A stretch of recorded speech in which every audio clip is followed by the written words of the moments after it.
are safe at your home, right?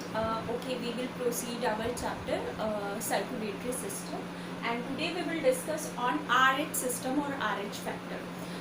We had discussed in our previous lecture about the ABO blood group, because our blood group is of ABO type simply, right? Instead of ABO type of blood group, we have additional type of blood group is present in human being, which factor is called RH factor actually, because this RH factor is present in our descendant Rhesus macaques. It is present in the monkey. So from the descendants we get this factor.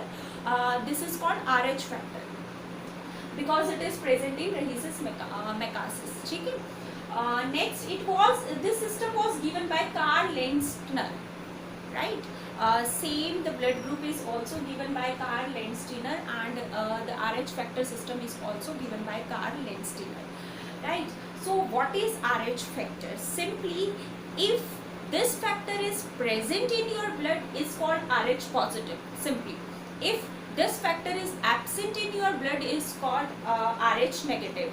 For example, if you have A positive blood group, B positive blood group, B positive or A positive or B positive means your blood have RH factor, right?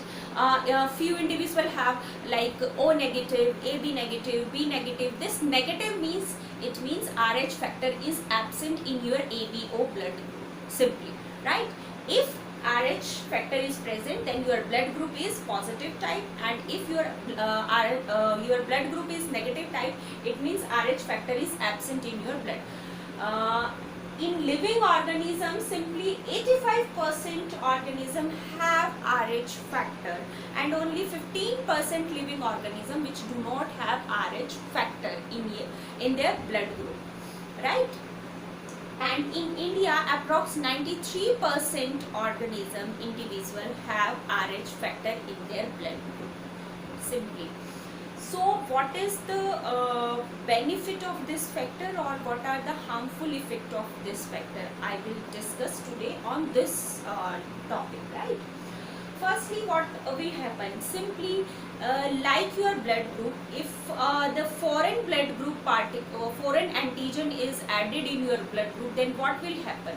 Agglutination takes place, or blood clotting takes place in that condition. Similarly, if RH negative or RH positive both are cross with each other, it means RH positive blood group mixed with RH negative, or RH negative mixed with RH positive, then there is clotting clotting will be occur in your blood group. This clotting is called isoimmunization simply.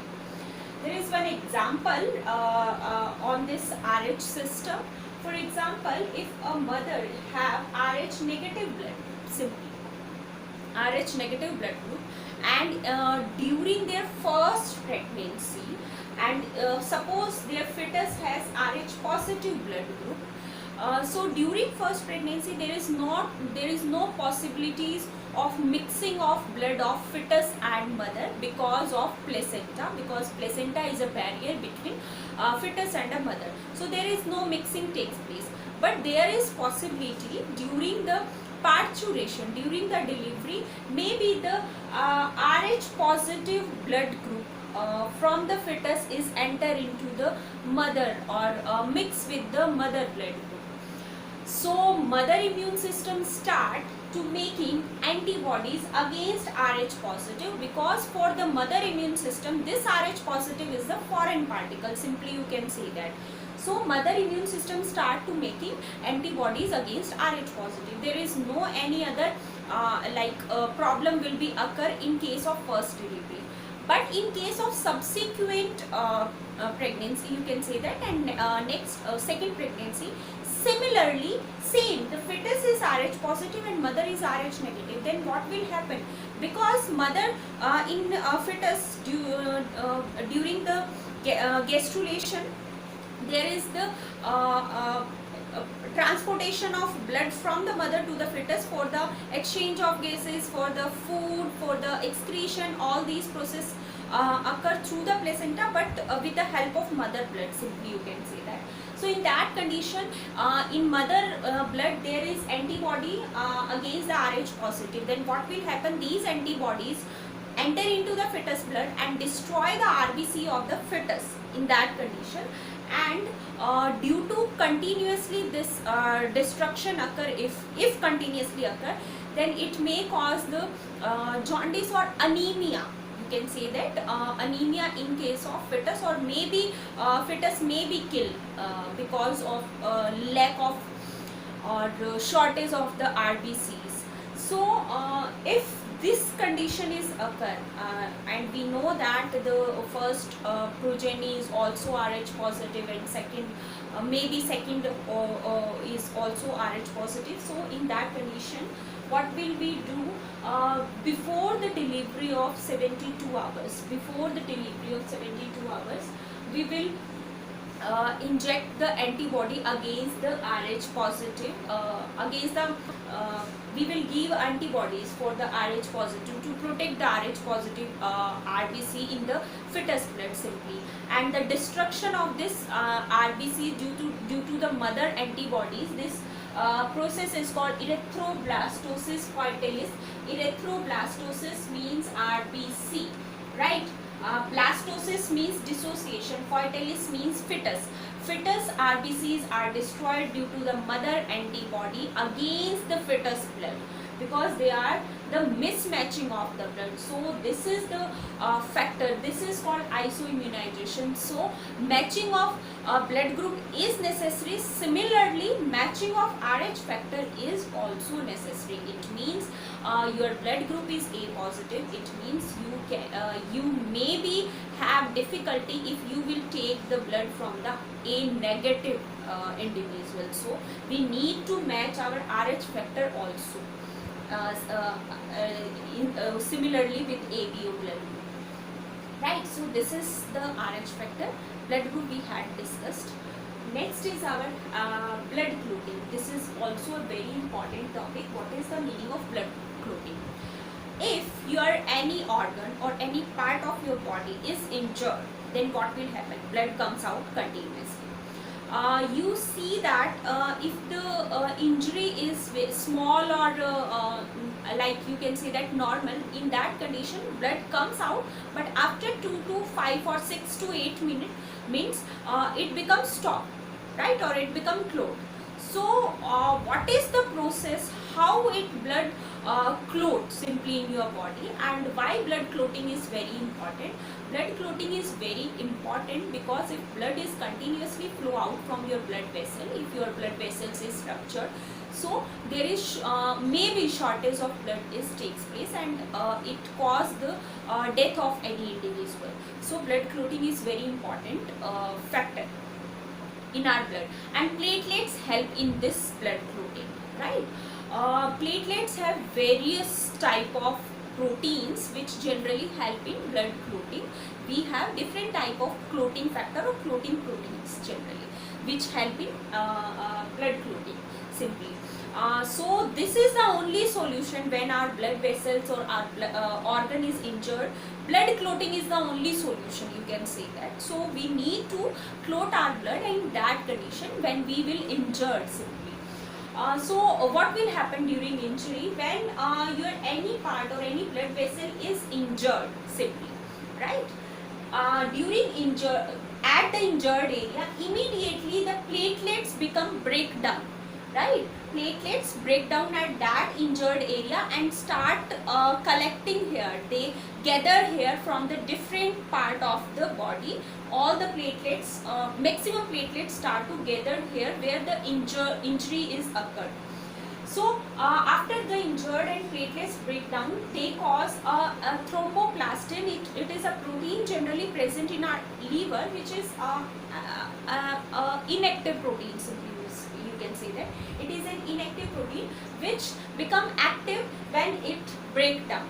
So thromboplastin is active in the liver, and immediately thromboplastin, how thromboplastin is active simply, in platelets, when platelets break down, it release the two clotting factor number 7 and 10 in the presence of calcium. These factors and calcium ion activate this thromboplastin in prothrombin, right? Thromboplastin is converted into prothrombin with the help of prothrombin activator. Firstly, prothrombin activator is activated. Then in the presence of calcium, it is converted into prothrombin in active form. Then after this active prothrombin is again, this is a complex process, then it simplified is an inactive protein, simply you can say that in injured area.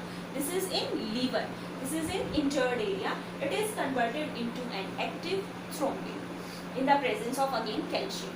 This thrombin, there is a soluble protein, soluble fiber is called fibrinogen. Fibrinogen is converted into insoluble fibrin in the presence of thrombin. Thrombin is obtained from the prothrombin. So this soluble fibrinogen is converted into insoluble fiber is called fibrin in the presence of thrombin, right? This insoluble fibrin is in the presence of calcium ion start clot the blood, and a scum is made around the injured area in 2 to 3 days. Scum is a brownish substance. Scum means the fibrin become dead at that injured area. When it is dead, because it is insoluble in the blood, it cannot dissolve in the blood, so it make a layer of fiber which protect our internal organ, tissue or muscle simply. So this fibrin in the presence of calcium cause blood clotting, and after the injury, in the normal injury, if injury is normal, not severe, in that condition your blood is clot within 2 to 8 minutes. It depend on your injury, it is small or severe, whatever. If the injured area, if the injury is large, or you can say that if the injury is in head, because it is a delicate part, so in that area the platelets does not you can say that reach immediately, so we need to immediately the prescription of doctor in that condition. So this is all about the blood clotting, right? One more thing you can do during the injury, you can tie the injured, below the injured area, you can tie your organ or whatever where the injury occurred tightly, because when you tie your organ, then the blood platelets which are present below the injured area become immediately start gather in the injured area, because as soon as platelets gather, prothrombin, thromboplastin is converted into prothrombin, and when prothrombin is mixed, immediately fibrinogen is converted into insoluble fibrin and blood clotting takes place. So you can do this if the injury is little bit large from the normal simply. So this is about RH system and blood clotting. In our next lecture we will discuss about the heart. It is very important in the circulatory system. Thank you.